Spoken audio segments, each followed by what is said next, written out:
દેશના લોકપ્રિય પ્રધાનમંત્રી આદરણીય શ્રી નરેન્દ્રભાઈ મોદીજી ગુજરાતના 2 દિવસના પ્રવાસે આવી છે.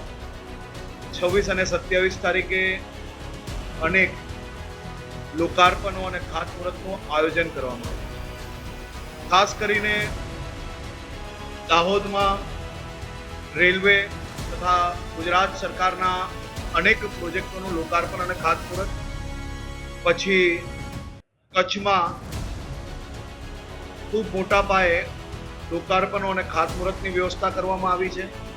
અને બીજા દિવસે ગાંધીનગર ખાતે શહેરી વિકાસ વર્ષ તરીકે જે આપણે આ વર્ષ ઉજવવાના છે તેના કાર્યક્રમનું આયોજન કરવામાં આવ્યું છે.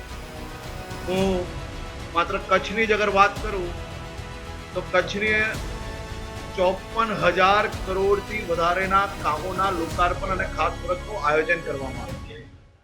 કુલ ગુજરાતમાં 82,500 કરોડ રૂપિયાના લોકાર્પણોના કામો અને ખાતમુહૂર્ત કરવાનું આયોજન કરવામાં આવ્યું છે.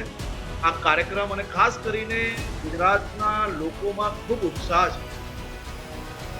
ગુજરાતના લોકો આદરણીય પ્રધાનમંત્રી શ્રીના સ્વાગત માટે દરેક સમાજમાં એક અલગ જ પ્રકારનો ઉત્સાહ નજરે દેખી રહ્યા છે.